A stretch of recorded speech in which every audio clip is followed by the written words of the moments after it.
Chaque jour, Charles et Carole vous présentent la leçon de l'école du sabbat.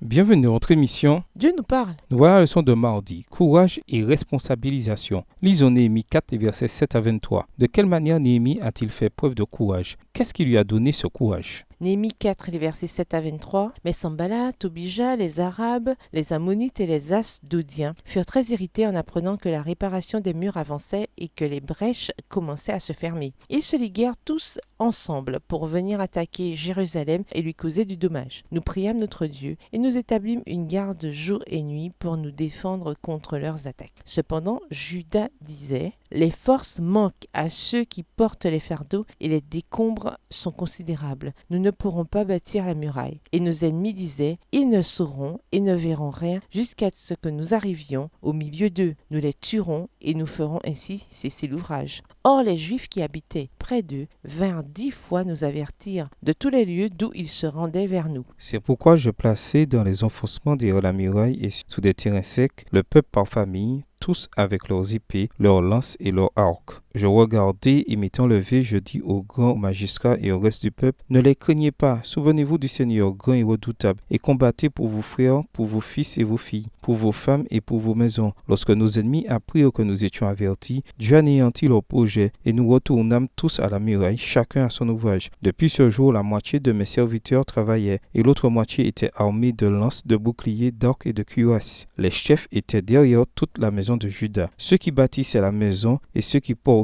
ou chargeaient les fardeaux travaillaient d'une main et tenaient une arme à l'autre. Chacun d'eux, en travaillant, avait son épée ceinte autour des reins. Celui qui sonnait de la trompette se tenait près de moi. Verset 19, je dis aux grands, aux magistrats et au reste du peuple: l'ouvrage est considérable et étendu, et nous sommes dispersés sur la muraille, éloignés les uns des autres. Au son de la trompette, rassemblez-vous auprès de nous, vers le lieu d'où vous l'entendrez. Notre Dieu combattra pour nous. C'est ainsi que nous poursuivions l'ouvrage. La moitié d'entre nous la lance à la main depuis le lever de l'aurore jusqu'à l'apparition des étoiles. Dans ce même temps, je dis encore au peuple que chacun passe la nuit dans Jérusalem avec son serviteur. Faisons la garde pendant la nuit et travaillons pendant le jour. Et nous ne quittions point nos vêtements, ni moi, ni mes frères, ni mes serviteurs, ni les hommes de garde qui me suivaient. Chacun n'avait que ses armes et de l'eau. Néhémie résista à ses ennemis qui tentaient d'intimider les Juifs. Néhémie réagit en prenant l'initiative de préparer le peuple à combattre. Il ne se contenta pas de dire « Très bien, Dieu, tu t'occupes de tout ». À la place, il fit en sorte que le peuple fasse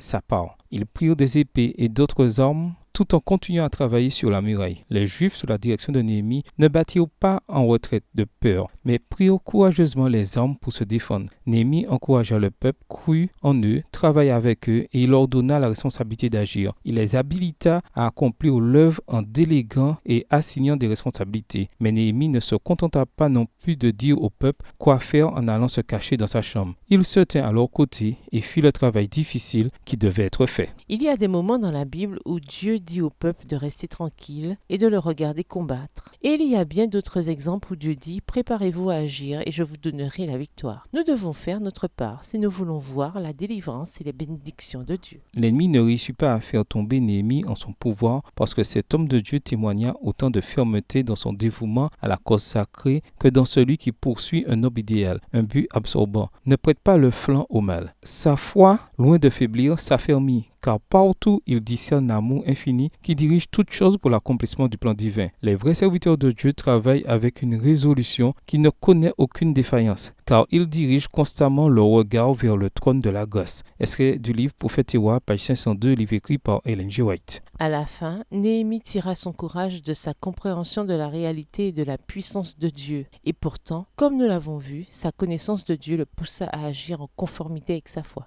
Bien que le contexte soit différent, comment ce que nous avons vu chez Néhémie se reflète-t-il dans le texte suivant? Mais quelqu'un dira: toi, tu as de la foi, moi j'ai des œuvres. Montre-moi ta foi en dehors des œuvres. Moi, par mes œuvres, je te montrerai la foi. Jacques 2, verset 18. Au revoir. Et à demain si Dieu veut.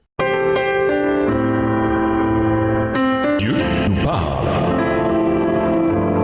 Chaque jour, Charles et Carole vous présentent la leçon de l'école du sabbat.